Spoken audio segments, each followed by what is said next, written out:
Que a paz do nosso Senhor Jesus encontre descanso em nossos corações. Nós temos visto até aqui, nesse capítulo Bem-aventurados os aflitos do Evangelho segundo o Espiritismo, que, sendo Deus justo, o motivo das nossas aflições, das nossas dores, também tem que ser justo. E sendo Deus infinitamente bom, infinitamente misericordioso, não há como ele descer dessa soberania para simplesmente impor castigos aleatórios aos seus filhos. Nós vemos então que as causas das aflições, daquilo que nos perturba, nos incomoda na vida, são, na maioria das vezes, resultado de ações equivocadas desta própria existência. Ações que foram guiadas por interesses materiais, por orgulho, por não querer ceder, por egoísmo, por um interesse pessoal acima do interesse do coletivo, por ganância, por vaidade. Se, mesmo depois de uma análise bem completa, bem profunda e sincera sobre as razões que nos ocasionaram estas dores, nós vamos encontrarmos uma razão nesta vida, obviamente, partindo daquele princípio da bondade infinita de Deus, a causa tem que estar em uma outra existência. E uma frase muito espírita é que as dores da terra nos marcam para as glórias do céu. Então, quanto mais resignado eu for diante destas situações que são provações, aprendizados a serem cumpridos, ou expiações de erros, de equívocos, de crimes do passado, quanto mais resignado eu for diante destas situações, mais avante eu sigo no meu processo evolutivo, mais eu me livro destas situações que atrasam a minha evolução moral, o meu crescimento, e mais feliz eu vou me encontrar no mundo espiritual, que é a pátria verdadeira, que é o lugar para onde nós vamos depois da morte, encontrando lá o resultado das nossas ações aqui na Terra, e é da onde nós viemos antes de reencarnarmos aqui na Terra. Então, esta visão espírita sobre a vida, esta visão mais ampla que se tem dos acontecimentos, ela traz uma calma e resignação, que vão ser o melhor preservativo contra a loucura e o suicídio. Kardec, ele traz bem sucinto e muito bem que os casos de loucura derivam das comoções ocasionadas pelas vicissitudes que o ser não tem coragem para enfrentar. Todas as situações traumáticas da vida, aquelas situações graves que o ser não resolve, muitas vezes não quer resolver, ou são traumas grandes que ele não consegue lidar com a situação, gera um problema que o cérebro tem que resolver. E como ele não consegue resolver, como ele não consegue lidar com a situação, o cérebro cria um mecanismo de escape. E muitas vezes esse mecanismo de escape gera esses traumas que podem se transformar em transtornos psicológicos, transtornos mentais, e chega a tal ponto que afeta a vida normal do ser. E aí então ele acaba caindo nessas situações que Kardec chama os casos de loucura, que é quando o ser então toma atitudes que saem da razão. e que são atitudes que vão prejudicá-lo demasiadamente. Agora há pouco nós estamos comemorando no dia 8 e 9 de maio o fim da Segunda Guerra Mundial, 75 anos do fim da Segunda Guerra, e lembramos justamente de casos, inúmeros casos de soldados que desenvolveram esses transtornos mentais por causa dos traumas da guerra, das experiências terríveis que eles viveram ao verem seus amigos perdendo a vida ou perdendo membros, e aos quais eles não conseguiram lidar, não conseguiram aceitar na volta para casa, acabando desenvolvendo casos patológicos muito graves. Então, mesmo com essas situações, a forma de encarar a vida pela maneira espírita, o homem recebe, conforme o texto do Evangelho, recebe com uma certa indiferença ou, quem sabe, até mesmo com alegria esses reveses e decepções, situações que de outra forma o abalariam, o conturbariam demasiadamente, fazendo com que ele perdesse a razão. Quando nós lemos esse trecho com indiferença e alegria, nos remete ao poema de Alta de Souza, Reconforto, quando a poetista, triste num trecho do poema, diz que recebe com alegria a dor que te renova, porque a tua prova é a tua alforria. Então, como é dos espíritos superiores, ela consegue em poucas palavras trazer bastantes ensinamentos, e ela fala da dor que renova. Então, a provação, e seja ela qual for, seja a ida a um combate, seja a situação que nós vivemos hoje, a provação, ela tem essa característica principal de renovação do ser, de crescimento, de aprendizado, desde que ele não se revolte com a situação, desde que ele compreenda essa característica da dor.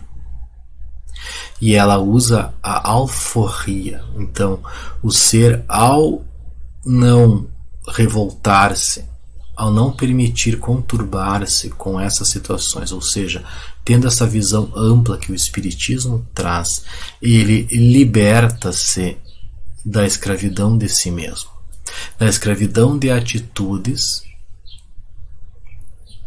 melhor, se liberta de atitudes que o escravizam, que o prendem a um processo evolutivo estagnado. Então, ao receber as dores e as dificuldades com essa certa alegria e indiferença, e é óbvio que nós não vamos ficar dando pulos de alegria porque o meu negócio está fechado na pandemia, ou porque eu estou enfrentando dificuldades, ou porque eu tive que ir para a guerra. Mas a questão é que eu não vou me revoltar.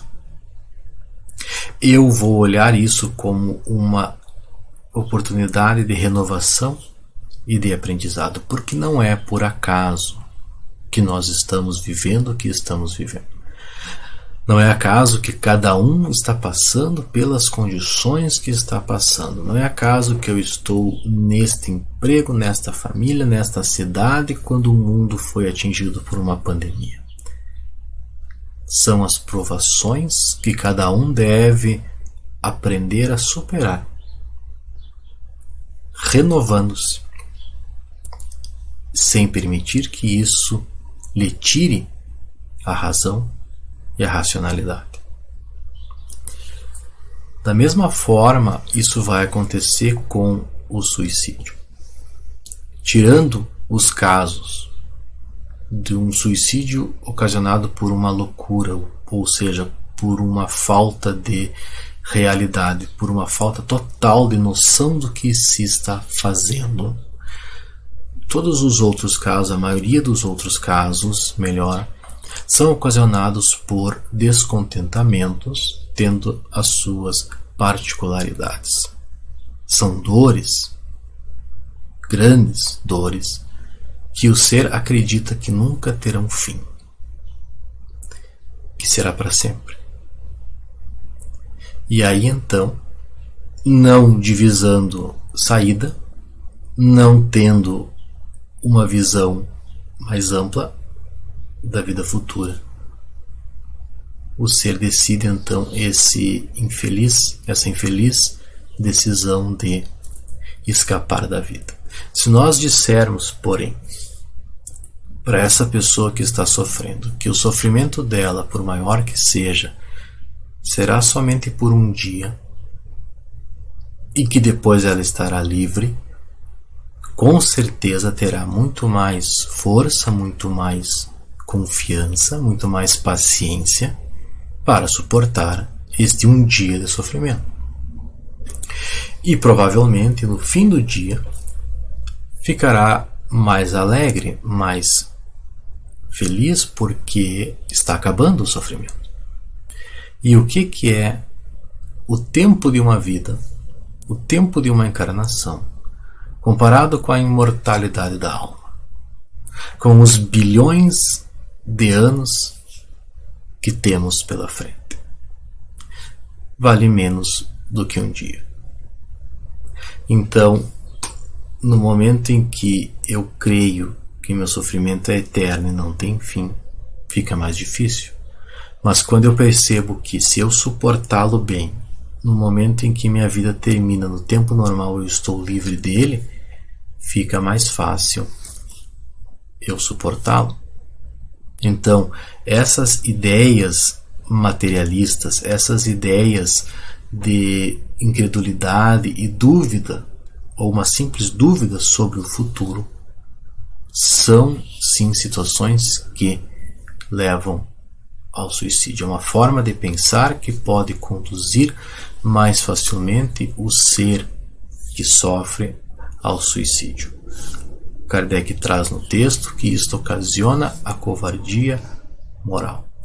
Então, quando pessoas tentam divulgar essas ideias materialistas, tentam provar que não existe vida após a morte e que tudo vai terminar no túmulo, e que a pessoa que sofre não tem salvação, que esperança que você traz? Que consolo que você leva? O que você pode oferecer para essa pessoa? Nada. Então, quando se divulga essas ideias de que a vida vai terminar no túmulo, e se a vida está difícil, é muito mais lógico que se escape o quanto antes. Isso nos lembra de uma passagem que está no livro Estante da Vida, de Humberto de Campos, psicografado por Chico Xavier, quando o venerável Dr. Bezerra de Menezes, numa reunião pública de estudo, abre a fala para quem quiser manifestar-se, e um conhecido materialista, amigo seu, resolve falar, e ele chama Bezerra para um debate público, um desafio público, aonde ele espera provar que o espiritismo é uma farsa. E ainda numa tentativa de intimidação para Bezerra, ele fala que tem uma extensa lista de médiuns que ele provou ser fraudulentos, de sensitivos que ele provou estarem enganados, e de muitos outros espíritas que viram os seus erros, que não conseguiram provar e nem se manter nas suas convicções.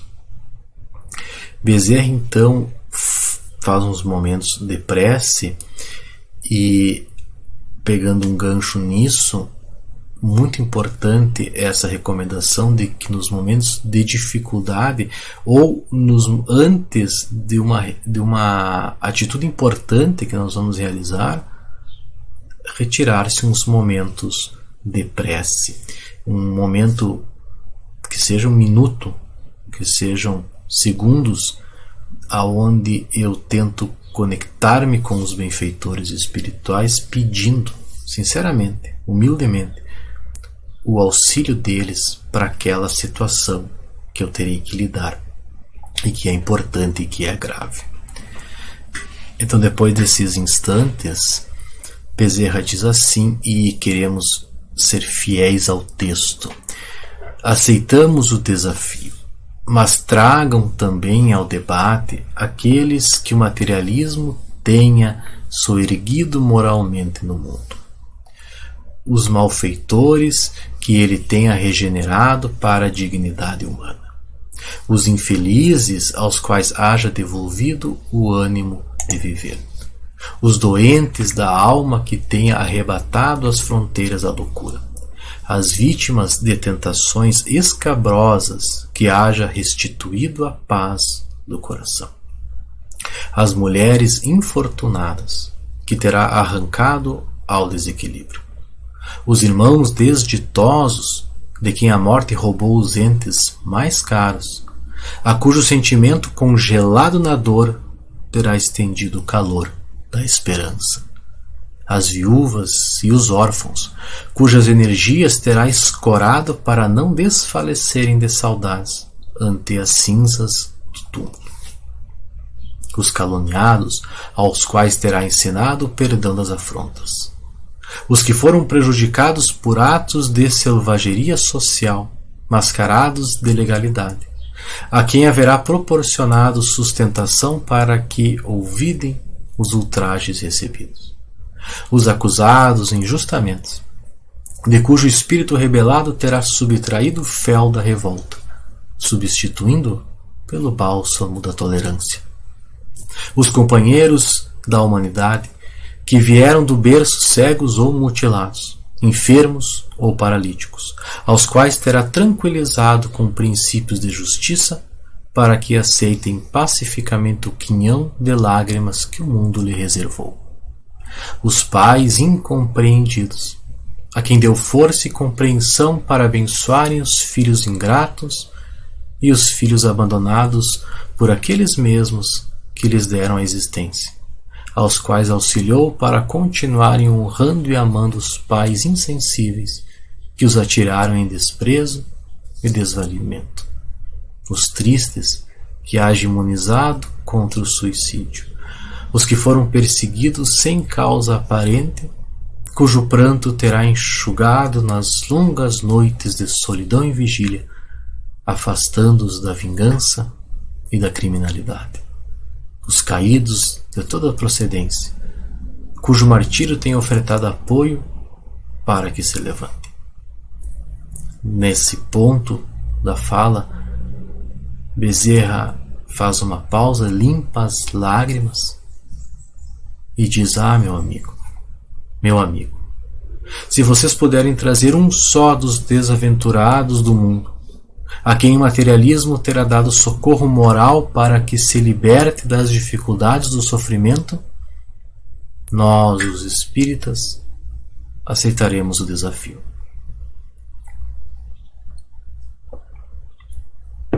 A assembleia fica em silêncio depois da fala de Bezerra, e como ele viu que o materialista baixava a cabeça, ele simplesmente encerrou aquela sessão. Então, essas ideias materialistas são como um veneno que inocula a ideia do suicídio na maioria daqueles que cometem esse ato, não trazendo esperança, não reerguendo, não enxugando lágrimas, não levando consolo. E aqueles que assim propagam essas ideias materialistas, aqueles que influenciam os outros com essa fala de que a vida termina no túmulo, adquirem sim grande responsabilidade por esses que eles prejudicaram. Agora, com o Espiritismo, termina-se a dúvida. E terminando-se a dúvida sobre a vida futura, muda-se o aspecto da vida. Aquele que acredita sabe que a vida se prolonga indefinidamente para lá do túmulo, nas condições às quais eu me fiz jus merecer. E isso traz paciência e resignação, que afastam naturalmente da ideia de suicídio, ou seja, trazem uma coragem moral. O Espiritismo tem outra característica que faz com que a ideia de suicídio também se afaste de nós, que é justamente os próprios suicidas voltando do túmulo e trazendo para nós as informações da situação triste e lamentável, terrível podemos dizer, de que se encontram no mundo espiritual, provando que ninguém viola as leis de Deus sem uma impunidade. Então, mesmo que os sofrimentos do suicida não sejam eternos, porque o amor de Deus é infinito, eles são sim bastante terríveis e geram bastantes complicações para o ser. No livro Memórias de um Suicida, o autor nos traz através de Ivone Pereira que é obrigatório o retorno do suicida ao mundo espiritual, à reencarnação. É obrigatório a volta ao mundo terreno. Ele terá que reencarnar, trazendo as consequências físicas e psicológicas da ação cometida, num esforço de reconstrução do seu corpo físico e da sua sanidade mental. Ele comenta algo interessante, que o suicida é como um clandestino no mundo espiritual. Ele não devia estar ali naquele momento. Não era para estar no mundo espiritual naquela hora. Deveria ter respeitado as leis de Deus, o tempo certo. E ele comenta que quanto mais heroicamente o ser aguenta os sofrimentos, aguenta as provas, mais ele liberta-se a sua consciência dos sentimentos de culpa que foram ocasionados pelos erros do passado. Ele comenta dos crimes cometidos em outras oportunidades terrenas. Porém, ao querer fugir da vida, graves consequências ocorrem porque, além de não solucionar aquele problema, inclui-se outro. Aumenta-se a dificuldade. E, quem sabe, a maior decepção é justamente essa, a de perceber que a sua tentativa de fugir dos problemas não deu certo. Se nós pegarmos uma comparação simples, mas que pode ser útil, se um aluno abandona o ano escolar antes do fim do ano, no meio, no começo, chegando perto do fim, o que acontecerá com ele? Ele não vai passar de ano. Ele não será aplaudido pelos professores. Nenhum professor vai dizer que a escolha foi bem feita. Nenhum aluno, colega dele, vai dizer você fez o certo. Ele errou ao não querer terminar o ano, seja qual for o motivo, porque achou que estava pesado demais. Então aquele ano está perdido. Porém, ele pode repetir o ano, pode começar de novo e agora terminar esse. Então, da mesma forma, o amor e a misericórdia divina se estendem sobre todos. E o suicida terá, sim, a oportunidade de voltar à existência, de refazer aquele caminho. Porém, agora, com mais problemas, e terá que repassar pelas mesmas provas que ele sucumbiu. No caso do livro, temos um exemplo do que é o autor, que suicidou-se por ter ficado cego, um outro que ele conta por ter um revés financeiro imenso.